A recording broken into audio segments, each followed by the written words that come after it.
Salut tout le monde, bienvenue dans ce nouveau bilan achat manga. On va voir un petit peu les séries que j'ai pu mettre dans mon armoire pour ce mois-ci. Alors là je le fais un peu plus tôt que d'habitude parce que je sais pas pour vous mais j'ai énormément de séries en cours qui sont sorties début juillet et je me souviens pas avoir eu un début de mois aussi violent depuis le mois de juillet ou août l'année dernière pareil.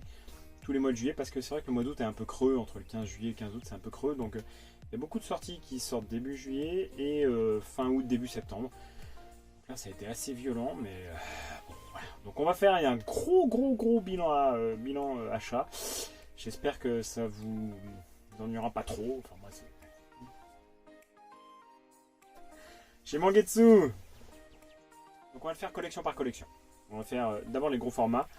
Il y a 3 gros formats qui sont un peu plus gros que les autres. Et après, on va attaquer directement les achats par éditeur. Donc Tomie, l'édition de chez Mangetsu, que je trouve très belle.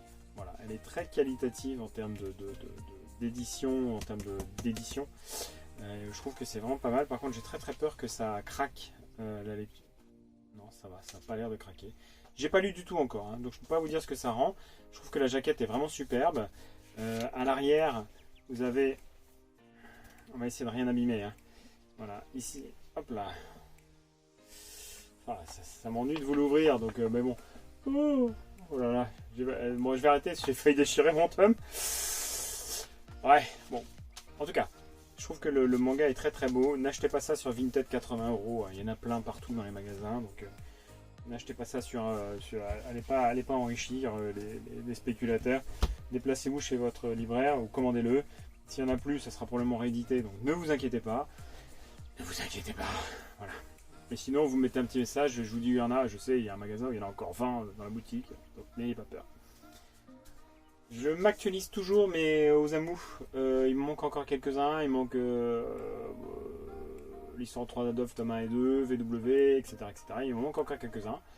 Donc Ayako de Osamu Tezuka, celui de chez Delcourt Tonkam, je trouve que vraiment l'édition, donc le tome, faut pas que je me fasse engueuler entre édition et série.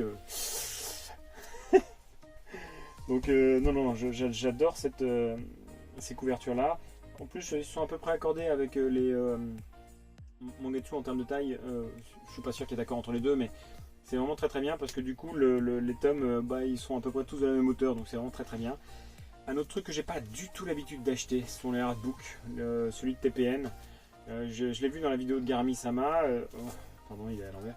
Celui de TPN. Si vous voulez voir le contenu, allez voir la vidéo de Garami-sama. Elle le présente. Elle fait une vidéo de 5-6 minutes, 7 minutes peut-être, sur vraiment l'ouverture de cet artbook. Et on voit l'intérieur, la beauté des dessins, tout en papier glacé. C'est vraiment plutôt sympathique. Bon, maintenant, on va attaquer sur les formats classiques. Et on va commencer par Mangetsu, avec Aoashi, tome 3. Alors celui-là, c'est le seul tome que j'ai lu dans la totalité. J'aime bien Aoashi. C'est un manga de football avec un type qui est un bon joueur, mais qui en même temps n'est pas un joueur top classe, et qui va rentrer dans un club, ou plutôt dans la sélection U18, donc les moins de 18 ans, d'un club de première division japonaise. Et on est vraiment sur le parcours initiatique. C'est vraiment typiquement un shonen. Je sais pas où c'est un shonen. C'est vraiment typiquement un shonen dans le parcours initiatique de celui qui part d'un point A à un point B avec tout son apprentissage pour obtenir ce qu'il veut. Voilà. Aoshi, c'est pas mal. J'ai lu Blue Lock, le tome 1. Je préfère Aoshi entre les deux, mais bon. Après, les goûts, les couleurs. Le deuxième tome de chez Mangetsu, c'est le Panda Detective Agency. Donc, c'est pas la même collection. Là, autant celui-là, c'est le shonen, et là, c'est le life. C'est life, hein, c'est ça, ouais. Life. Mangetsu Life. Donc, c'est vraiment sur le métamorphisme avec des animaux, avec des humains humanoïdes, des humains qui se transforment. Les dessins à l'intérieur, c'est pas ça vraiment qui m'a fait acheter le manga. C'est plutôt la présentation de Sullivan. Alors, il a intérêt à pas m'avoir menti. Hein. Parce que franchement, il m'a vendu du rêve quand il l'a présenté dans sa vidéo. Je vais peut-être vous mettre un lien si j'y pense. L'édition, c'est-à-dire le livre en lui-même, c'est un manga grand format. On a le même chez Shikiun avec Mariko. La jaquette, elle est faite plutôt papier buvard. On va passer chez Pika. avec une collection que je vous... C'est magnifique. Space Browser, si vous connaissez pas Space Browser, mais allez découvrir Space Browser. Achetez le premier tome, achetez le deuxième tome, découvrez cette collection, c'est extraordinaire. Space Browser, c'est génial. C'est vraiment une série... Je vais rien ouvrir, je vais pas l'ouvrir, je vais pas que vous voyez les dessins. J'ai fait une présentation de vidéo sur Space Browser. C'est extraordinaire, c'est une collection qui est extraordinaire. Pour peu que vous aimiez un peu l'espace, pour peu que vous aimiez l'humour décalé, pour peu que vous aimiez, c'est extraordinaire. Les dessins, ils sont assez bizarres. C'est pas le dessinateur, il a un humour pince sans rire, avec des dessins qui sont caricaturaux, qui sont très simples, qui sont pas très fournis, avec des visages où il y a juste 2-3 traits. Vous n'allez pas avoir les dessins de cheveux de Jagan, par exemple, que je vous présenterai tout à l'heure. On est vraiment sur un dessin qui est beaucoup plus simple, qui est beaucoup plus facile, avec, qui met beaucoup plus de facilité, avec très peu de décors. Les décors sont pas très fournis. Il n'y a pas forcément une grosse équipe qui travaille avec lui, mais l'histoire c'est génial. Vous avez 30, là c'est le 34e tome, vous avez 34 tomes d'une aventure qui continue et qui augmente en puissance systématiquement. Moi je connais pas de manga comme ça sur le marché français, c'est extraordinaire. Il y a un autre truc, et ça je le dis, je le répète. Bon, ça a l'air d'aller un peu mieux parce que depuis que j'en parle, il y a d'autres youtubeurs qui ont repris ça comme Manga Badass. Mais depuis que j'en parle, je vous le dis, je répète, c'est du Pika. Et Pika, quand il n'y a pas de vente, les éditions, il y a, je prends toujours un My Goddess, voilà, il n'y en a plus que 250 à la fin qui sont édités. Donc il termine la collection, mais il la termine, voilà, pour la terminer quoi. Donc n'ayez pas peur, commencez Space Browser, achetez le premier, achetez le deuxième. Vous trouverez pas trop d'occasions de Space Browser, c'est très indicatif de la qualité du manga. Journée Beyond Heaven. Alors j'ai pas lu le tome 3, hein. Donc là j'ai un petit peu de retard. Le tome 1, je me suis posé la question de savoir si c'était un bon manga ou pas. Le tome 2, je dis ouais c'est pas mal, on continue, on a une bonne lancée. Le tome 3 je l'ai pas lu, c'est un monde post-apocalyptique avec deux jeunes. Donc là visiblement je vois pas la fille, qui est un mec, mais en fait c'est une fille. Donc je sais pas trop s'il y a eu un saut dans le temps, enfin je sais pas. Donc je peux pas vous dire, comme j'ai pas lu le tome 3. Sinon c'est pas mal, c'est un bon moment de lecture. On passe un bon moment de lecture. C'est plutôt une lecture qui est agréable. C'est plutôt une lecture où on se pose beaucoup de questions. C'est-à-dire qu'il y a voilà, c'est un monde post-apocalyptique avec des jeunes. C'est un road trip en fait qui vont d'un point A à un point B. Avec un peu dans le tome 2, il y avait beaucoup de flashbacks. Il y a beaucoup de flashbacks. C'était un peu chiant, mais bon, ça fait partie pour poser l'histoire. Parfois, il faut comprendre. On le dira toujours. On comprend qui on est quand on sait d'où on vient. Voilà. Ça, c'est pour toi, Ed le Fou. On comprend qui on est quand on sait d'où on vient. Okay. Ça peut faire l'objet d'une phrase de fin. C'est un grand philosophe Mangadoc qui l'a dit d'ailleurs, celle-là. GTO 14 Days. Non, c'est pas 14 Days in Shonen, c'est Paradise Lost, excuse-moi, j'ai fait un switch. J'ai pas eu le tome 13 non plus. Donc Paradise Lost, c'est dans la continuité de GTO. C'est un gag manga comme d'habitude. C'est toujours un petit peu poussé à l'extrême. Là, on rentre vraiment dans le vice, mais dans le vice quoi. Bon, moi j'aime beaucoup Toru de Fujisawa. C'est ça, hein, Toru Fujisawa. Ouais. Il produit un peu moins. Et il y a un moment, il produisait énormément. Il y avait les GTO, il y avait les GTR, il y avait les Toko Zero, il y avait les Kamen Teacher, il y avait les Inuit Gorgoyle. Il y a eu énormément de production. Et là, ça fait 2 ans qu'il y a un petit peu moins de production. L'Atelier des Sorciers édition collector, volume 7. Donc je vais pas le mettre dans la liste parce que, enfin, je vais pas le mettre avec le reste parce que j'ai peur qu'il se casse. Voilà, je sais même pas où je peux le rendre. Bon, je vais le mettre là. Maintenant, on passe chez Kazé. Alors j'avais dit dans le bilan lecture du mois de mai-juin que Kazé, ils avaient des volumes, des collections, des séries en cours qui étaient vraiment. J'ai eu chaud là. Ils avaient des séries en cours qui étaient de très très bonne facture. À juste titre, il y avait Mashle, il y avait Chainsaw Man et j'avais pas pensé à Jagan. Donc Jagan, c'est une série que j'adore. Il baisse un petit peu en intensité là. En ce moment, ça baisse un petit peu en intensité, ça baisse un petit peu en niveau. Mais Jagan, notamment au niveau des dessins. Les dessins, les premiers tomes des dessins, ils étaient assez extraordinaires. Et là, on baisse un petit peu en niveau de qualité de dessin. Vous voyez, par exemple, quand vous voyez ça, la qualité de dessin de Jagan, enfin, c'était des vraies œuvres d'art dans les premiers tomes. Le premier, deuxième, troisième, c'était des œuvres d'art. Et là, on baisse. Voilà. Ça, voilà. Jagan, les premiers tomes, ça ressemblait à ça. Et là, on est plus. Je vais essayer de vous trouver un dessin tout pourri. On est vraiment sur des dessins qui sont Ouais, je vais vous mettre celle-là, quoi. Voilà, on est sur ce... Là, en ce moment, on est vraiment sur ce type de dessin, donc ça baisse un petit peu en qualité. Je sais pas s'il a augmenté en production, parce que le tome 12, on l'a attendu très longtemps. Les autres premiers, les 11 premiers, on les a eu à une vitesse effrénée, et là, le tome 12, on l'a eu beaucoup plus tardivement. Donc, je sais pas pourquoi. Mais bon, en tout cas, Jagan, c'est vraiment... Moi, j'aime beaucoup. C'est une série où il y a... qui remplit un peu toutes les cases. Pour ceux qui n'aiment pas le Ichi, les seins et tout ça, n'y allez pas, parce qu'il y en a un peu, donc... ceux qui n'aiment pas ça, n'y allez pas. Il y a de la violence, il y a du suspense, il y a de l'histoire. Le personnage, on l'aime ou on le déteste. Il laisse pas du tout indifférent le personnage principal. Il y a un peu d'exotisme avec un R. Donc vraiment, on est sur un manga qui remplit un peu toutes les cases. Une autre collection que j'aime beaucoup, Chainsaw Man. Et pas Chainsaw Man, n'est-ce pas? Donc Chainsaw Man, c'est vraiment une collection qui est très vivante, très active, très réactive, avec des dessins qui sont un peu fouillis, mais en même temps qui font le travail. C'est l'auteur et Fire Punch, je le dis, je le répète. On est vraiment sur une série qui est très dynamique, on est sur une impulsion globale qui est très agréable. On a l'impression que chaque tome clôture une histoire, donc on n'est pas sur des arcs de 4, 5, 6, 7 tomes, on est sur des arcs d'un tome à chaque fois. Donc Chainsaw Man, les jaquettes, elles sont vivantes, elles sont agréables, elles sont colorées, elles ont toutes une couleur un peu différente. Là on est sur un ton un peu vert. Bon. Mais ouais, c'est une série que j'aime beaucoup. Chainsaw Man, c'est vraiment une bonne découverte de 2020. Pas 2021, 2020. Demon Slave, tome 3. Le tome 1 et 2, vous posez le cerveau, vous lisez, c'est une lecture agréable. De là à vous dire qu'il faut absolument acheter Demon Slave. J'irai pas jusque là, moi ça me plaît, c'est un manga avec du dynamisme, de la baston, un petit peu de Ichi, voilà, ça remplit pas mal de cases, mais ça remplit pas non plus toutes les cases, donc c'est un bon manga, mais c'est pas non plus un manga extraordinaire. Je l'ai pas lu celui-là, je l'ai lu que les deux premiers.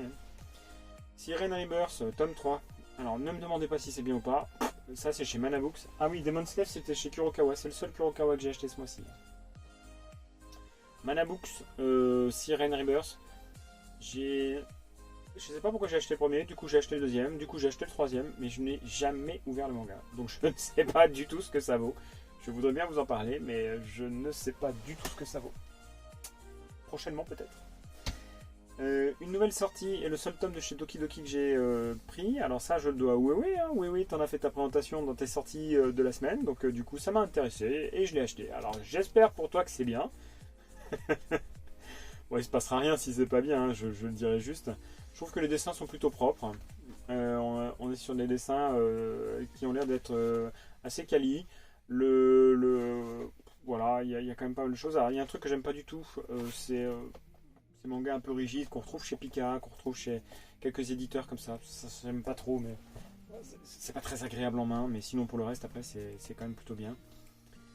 Une série que j'aime beaucoup, j'ai lu que les 4 premiers, le 5ème je l'ai pas lu, le 6ème non plus, Faraway Paladin de chez Komiku. Si vous aimiez le médiéval fantastique, si vous aimez les histoires de paladins, les histoires de magie, les histoires d'héroïsme, franchement c'est assez agréable. C'est un manga qui est vraiment très sympathique. Il faut se taper le premier tome. Le premier tome il est chiant, c'est la mise en place du monde, c'est un petit arc de 3 tomes où il y a vraiment le début initiatique du personnage principal. Mais c'est chiant, le premier tome il est chiant. Après le deuxième tome, en fait il monte en puissance. Jusqu'au troisième tome. Au troisième tome, franchement vous êtes hyper ému. Si vous êtes un peu sensible, vous allez lâcher des larmes. Et après le quatrième, on rentre vraiment. À partir du quatrième, on rentre dans le monde médiéval fantastique. Je l'ai peut-être lu le cinquième en fait. Je sais plus. On rentre dans le monde médiéval fantastique et on rentre dans l'aventure. Donc Faraway Paladin, c'est une collection que j'aime beaucoup. J'en ai déjà fait une review. Voilà, je peux pas vous en dire plus. My Hero Academia, Ki-un, tome 29. Alors j'ai pas lu le 27. 27, 28, 29. Voilà, pour l'instant j'ai un peu de retard. Faut surtout pas prendre de retard dans ce genre de collection parce qu'à un moment ou à un autre on va se faire spoil. Donc My Hero Academia, moi c'est une série que j'aime bien. Je sais que ça plaît pas à tout le monde. Il y a plein de gens qui n'aiment pas ces mangas. J'appelle ça les mangas harem. C'est pas un manga harem. Les mangas harem c'est comme Nejima par exemple où vous avez un personnage principal et il est entouré par une pléthore de personnages, mais il y en a une quantité phénoménale. Donc dans Nejima c'est le cas où il y a le Neji qui est entouré par toutes les élèves et vous avez le calendrier de classe à l'entrée de chaque tome.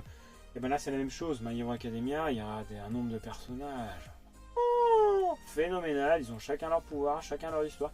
C'est bien construit, hein. Franchement, c'est bien construit. L'auteur, il arrive dans son synopsis à construire et à amener le monde là où il a envie de l'amener. Il l'a déjà dit, il voulait pas faire autant de tomes. Il voulait s'arrêter à 10, 12, 15, 17, je sais plus. Mais là, il en est au 29. Il y a une hype de fou autour de My Hero Academia. C'est un manga, on n'aime pas, mais moi j'aime beaucoup. Un spin-off de My Hero Academia, Team Up Mission. Je crois que je l'ai. Ah non, j'ai lu que la moitié. Ah oui, j'ai lu que la moitié. C'est pas du tout indispensable. C'est pas du tout indispensable. C'est un peu l'évolution des personnages entre deux missions. Voilà, ils sont envoyés par l'école. Par groupe de 3, par groupe de 2, avec des vrais héros professionnels, et ils font des missions pour apprendre le métier. Chaque fois il y a des groupes de personnages. Alors à un moment il y a des coups avec je me souviens même plus des noms tellement il y en a. Enfin, bon voilà, les groupes changent systématiquement et c'est plutôt intéressant, c'est plutôt assez marrant, mais c'est pas du tout indispensable. City Hunter Rebirth, tome 8. Ah, j'ai lu que les 5 premiers je crois. Moi j'aime beaucoup. C'est une reprise de City Hunter. C'est pas dessiné par Tsukasa Ojo, c'est dessiné par je sais plus qui, par Sakura Nishiki. Et franchement, moi ça m'a fait beaucoup rire. Les premiers tomes m'ont fait beaucoup rire. Pour ceux qui aiment bien City Hunter, c'est une redécouverte de la série. C'est-à-dire que vous avez, en fait, c'est l'histoire de City Hunter, c'est l'histoire d'une nana qui est téléportée dans le monde de City Hunter. Donc ça c'est le synopsis du premier tome, dans les 20 premières pages. Et vous retrouvez les histoires de la première édition de City Hunter, de Nicky Larson, de la première édition de City Hunter. Et elle arrive avec son regard externe à l'intérieur du manga, sans essayer de perturber l'histoire qui existait déjà dans les tomes. Donc c'est vraiment marrant. On retrouve vraiment, pour ceux qui ont aimé cette série-là, je vous invite à la découvrir si vous ne l'avez pas fait. C'est un petit peu ancien maintenant, ça a plus de 20 ans, donc les dessins ils sont un peu d'époque, mais Tsukasa Ojo c'est un génie du dessin. Il est trop fort, c'est un génie. Et en plus, son dessin est progresse systématiquement. Pour ceux qui ont lu Family Campo, par exemple, quand vous voyez la justesse des traits, quand vous voyez... Bon, c'est extraordinaire, il dessine trop bien. On passe chez Kiun maintenant. Ah oui, d'ailleurs, City Hunter, c'était chez Kiun. Hein. On passe chez Kiun avec Beastar. Beastar, tac. Beastar, tome 17. Et puis, le nouveau truc, Beast Complex. Alors, j'avais acheté ça pour avoir le fascicule avec les dessins. Alors, je ne l'ai pas préparé, mais sinon, je vous l'aurais montré, parce que je l'ai. C'est le petit fascicule avec des petits dessins... qui sont vraiment d'excellente qualité de Beastar. Alors Beastar, j'ai pas du tout commencé ma lecture. J'en ai, je sais pas, peut-être 8-10, mais qui sont épars. J'ai le tome 1, 2, parce que je l'avais acheté dans le coffret, vous savez, acheté un gratuit. Après, j'ai le tome 8, 9, 10, le tome 13, le tome... Les Carriers de l'Apothicaire, série très rafraîchissante, tome 4. Donc, moi j'aime beaucoup. C'est une série qui est assez agréable. C'est une série qui est bien dessinée. C'est une série qui est dans un monde où on s'aperçoit que c'est un petit peu un monde de requins. Kiun nous a pas gratifié d'une édition, donc là je parle du livre hein, bien sûr, très agréable. J'aime pas trop ces mangas un peu rigides, mais sinon le manga en lui-même après il est vraiment très agréable. En plus il est rigide et il est assez large par rapport à Beastar, vous voyez. Quand vous voyez le type de format, donc c'est tous les deux chez Seinen, en plus ouais, c'est tous les deux chez Seinen, avec un format d'édition qui est très très différent. Donc ça c'est une série qui est très sympa. Hein.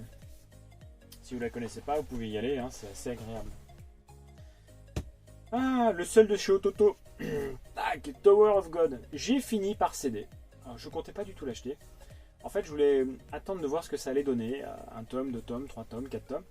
Mais je n'arrête pas de me faire ennuyer. Hein, voilà, on va dire ça comme ça. Ennuyer. Enduire. Ça, c'est pour toi, Kemono. Je n'arrête pas de me faire enduire d'aliments digérés pour lire cette collection. Donc du coup j'ai cédé.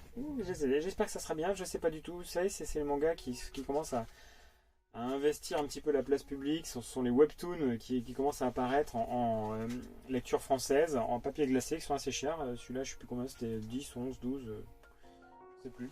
Ils sont tout en couleur, comme Bâtard, comme Solo Leveling, voilà, disons, j'ai rattrapé mon cerveau. Après on passe chez Delcourt Tonkam, ou plutôt Delcourt, enfin Tonkam, juste Tonkam, enfin c'est Delcourt Tonkam, mais juste Delcourt. Ça y est, je les ai tous. J'ai tous les vagabonds, je vais enfin pouvoir... Ah, c'est une œuvre d'art. C'est une œuvre d'art. Ce manga, c'est une œuvre d'art. Takehiko Inoue, c'est un génie. C'est un génie dans les histoires, c'est un génie dans les dessins. Il est extraordinaire. Je ne comprends pas comment j'ai pu... je comprends pas comment j'ai pu me laisser aller à ne pas finir cette collection. Je ne comprends pas. Je sais pourquoi, mais je ne comprends pas. C'est à une époque où j'achetais plus de mangas, ils étaient particulièrement chers, j'avais pas d'argent, j'étais étudiant.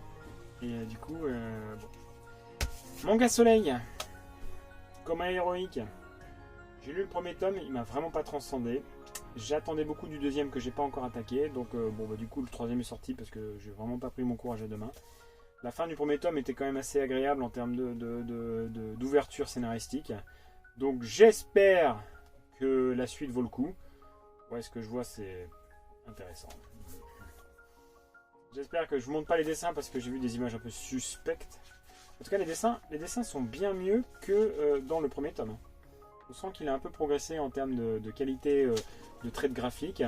Le premier tome, les traits sont vraiment très gros, très grossiers, avec des traits très épais.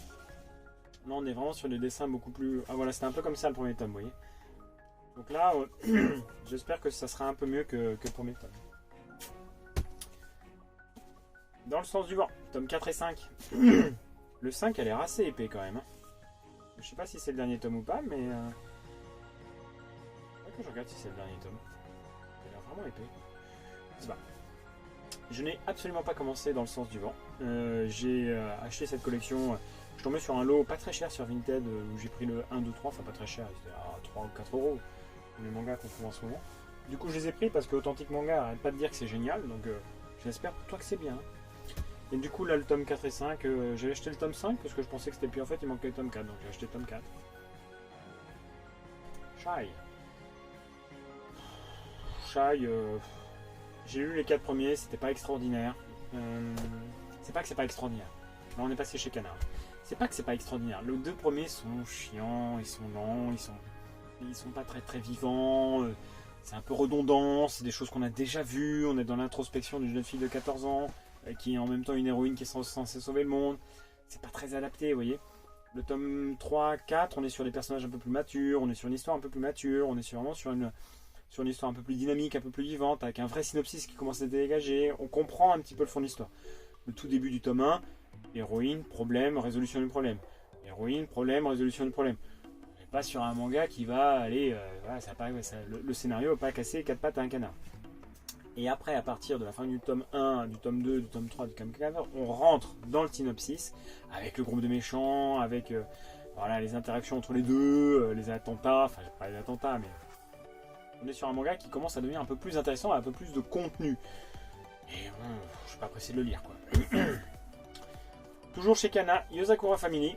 Non, Mission Yozakura Family, donc l'édition collector, je sais pas comment ils l'appellent, celle-là. Coffret exclusif. Voilà. J'ai pas du tout attaqué ni le premier, ni le deuxième, ni le troisième. C'est pas du tout une priorité de lecture. Donc je vous en reparlerai un peu plus tard. Shaman King. Maintenant que la nouvelle collection est terminée en 6 volumes, on attaque un nouveau spin-off, Superstar. Donc je sais plus combien de volumes, je sais pas, ça là je peux pas vous dire. Donc je suis pas pressé de l'attaquer non plus. Hein. C'est plutôt parce que j'ai la première collection de Shaman King qui est là-bas derrière, je sais pas si on la voit. Non, on la voit pas. Ah si, on la voit, elle est en bas là. Voilà. J'ai attaqué la nouvelle lecture, enfin la nouvelle série. J'ai pas acheté la Shaman King édition, je sais pas comment il appelle, la Star Edition.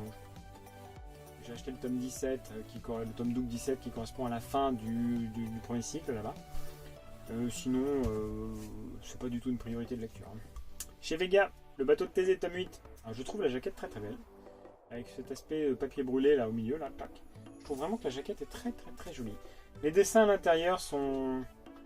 bon, ils font le travail, voilà. C'est pas une œuvre d'art, hein, le dessin, mais ça fait vraiment le travail. C'est assez intéressant dans l'interaction des personnages. C'est un manga qui m'avait été conseillé par l'un d'entre vous. Donc du coup, je me suis laissé aller. Allez, hop là, bateau de Thésée. Maintenant, on passe chez Glénat. Alors Glénat, il y en a quelques-uns, mais vous allez voir, c'est... Vous allez voir. Hop là, collectionneur pathologique, Dors tome 3. Bon, bah je présente plus, hein, One Piece, je pense que tout le monde connaît.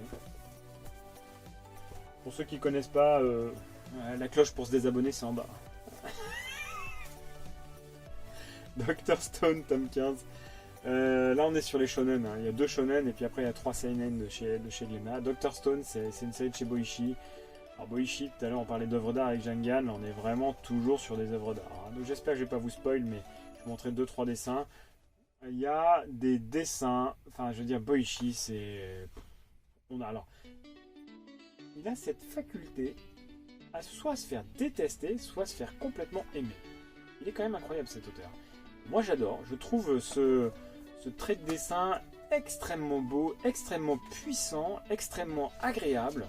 C'est vraiment un mangaka, il est puissant quoi. Il est puissant. Moi on peut lui reprocher quand même des trucs. Ces personnages ont toujours la même tête. Toujours la même tête. Vous prenez tous les mangas de Boichi, tous les personnages ont la même tête. Gum, Last Order, tome 7. Alors, tout à l'heure, je vous parlais de Terrarium. Tout à l'heure. Dans une vidéo précédente, je vous parlais de Terrarium et des mangas Glénat qui étaient un peu plus souples. Et Gum, Last Order, c'est vraiment ce type de manga. C'est un manga qui est, vous savez, en tranche de manga qui est plus large. Donc, qui n'est pas toujours très agréable à prendre en main. Quand ils sont larges comme ça, ils sont pas toujours... Parce que quand vous les tenez, on est un peu à bout de doigts. Et heureusement qu'ils sont un peu souples parce que ça rend le manga plus lisible, quoi. Hein. Donc Gum Last Order, c'est pas la meilleure série de Gum. Moi, c'est ma collection préférée, collection globale. Gum, avec la première série de Gum au tout début, quand elle est retrouvée dans la Kuzutetsu, dans la décharge par Daisuke Ido. Enfin, toute cette série, les 9 premiers tomes, c'est vraiment c'est extraordinaire. Pour ceux qui n'ont jamais lu Gum, la cloche c'est en bas. Je plaisante bien sûr. Une réédition maintenant, l'école emportée. L'école emportée, c'était pas du tout une priorité, je savais même pas que ça ressortait et j'ai vu sur la vidéo de Garmi-sama que ça ressortait. Ça m'a titillé parce que la première édition de l'école emportée c'est en format bunko et format bunko je déteste ça. Je trouve que c'est petit, c'est rigide, c'est pas du tout agréable et puis surtout ils sont assez imprenables en main, enfin imprenables tout court parce qu'ils ont des traits, ils sont assez rares et ils sont assez chers. Donc je suis très content qu'ils rééditent, je suis un peu déçu pour tous ceux qui ont racheté la collection récemment parce que finalement ils auraient pu attendre un petit peu et avoir des neufs au prix du neuf. Et tous ceux qui savaient que ça allait ressortir, ils ont bien joué, voilà. Donc l'école emportée, c'est pas du tout une priorité de lecture, je vais attendre que la totalité de la réédition soit sortie pour attaquer ma lecture. On parlait de Gum tout à l'heure, Gum Last Order. Alors Gum Last Order, c'est la 3e édition celle-là. Il y a eu la première, puis après il y a eu la Black and White, je sais pas comment ils appelaient, et maintenant celle-là. Je trouve les jaquettes somptueuses de celle-là. Il y a 2 ou 3 jaquettes qui sont vraiment magnifiques. Celle avec Destinova, celle avec Gali dessus. Enfin, je trouve que les jaquettes sont vraiment top. Alors après, la collection en elle-même, Last Order...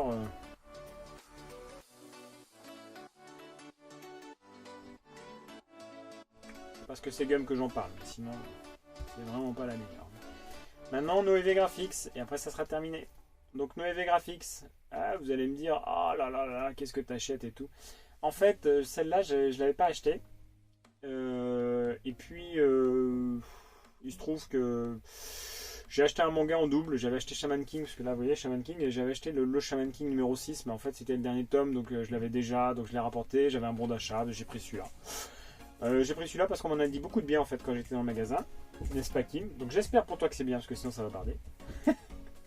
Toujours chez Noévé Graphics. Alors ça, je dois aussi à Weiwei Manga Animation qui l'a présenté, Raigun, pardon, scientifique, certaines scientifiques Raigun. Alors celle-là, j'en avais déjà entendu parler, je savais pas du tout que ça sortait, et là j'en profite. C'est chez Noévé, j'aime beaucoup les formats Noévé.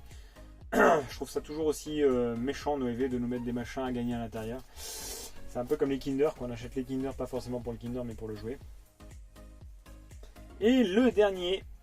Girlfriend, voilà. Donc ça, Girlfriend, c'est... En fait, le synopsis m'a fait marrer. Voilà, le synopsis m'a fait marrer. C'est l'histoire d'un type qui sort enfin avec la fille qu'il a toujours aimée. Et quand il sort avec elle, et ben, il reçoit les avances d'une autre fille. Ça l'émeut. Et du coup, plutôt que de faire avec seulement une, il essaie de faire avec 2. Enfin bon, voilà. Je vous mets le petit schéma à l'arrière. Ça va être plus simple.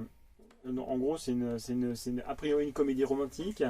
J'espère que ça vaudra le détour, j'espère qu'il n'y aura pas trop de volume non plus, parce que je ne vais pas m'enclencher dans les comédies romantiques, j'aime pas trop ça, hein. Moi je suis pas un grand fan de comédies romantiques. Voilà ce que je pouvais vous dire. Donc voilà les vidéos que j'ai faites parce qu'il y a quand même énormément de sorties sur ce début de mois de juillet. C'est quand même assez violent. La prochaine sortie vidéo manga, ça sera à la fin du mois. J'espère que d'ici là, il y en aura un peu moins parce que là, franchement, ça commence à être un peu hard. Et puis, comme j'ai pas de vacances tout de suite, je vais avoir du mal à lire tout ce que j'ai à lire. Donc voilà, j'espère que cette vidéo vous a plu. N'hésitez pas à vous abonner si c'est le cas. N'hésitez pas à lâcher un commentaire, n'hésitez pas à lâcher un pouce bleu. Nous, ça nous fait plaisir. Et en même temps, ça nous encourage à continuer. Moi, c'est vrai que je vis ma vie, mon aventure YouTube seul dans mon coin. Enfin, pas non, c'est pas vrai. Je vis mon aventure YouTube avec d'autres YouTubeurs. Mais en même temps, je suis pas à la recherche spécifiquement de millions et de millions d'abonnés. Voilà, je suis pas Squeezie quoi. Hein. Vous avez remarqué mon style de vidéo, mon style de montage. Bah, c'est pas non plus ce qui plaira à tout le monde. Donc je vais pas avoir 40 000 abonnés, ça c'est pas du tout le but. Mais le temps que je passe pour vous et le temps que je passe avec vous dans les commentaires, donc tout ça, bah, c'est vraiment ça qui me fait plaisir. Je vous fais découvrir ma passion, je vous fais vivre avec moi ma collection de mangas, mes découvertes, mes achats, mes lectures. Les documentaires sur les certaines séries que je faisais jusqu'à présent, je vais en refaire d'autres parce que là il y en a quelques-unes que j'ai faites, donc je vais en parler. Et j'espère que mon contenu vous continuera à vous plaire. En tout cas, je vous souhaite de bonnes vacances pour ceux qui en ont. Je vous souhaite d'aller acheter les mangas, d'aller les lire, d'en profiter, de vous éclater, de vous amuser. Passez de bonnes vacances.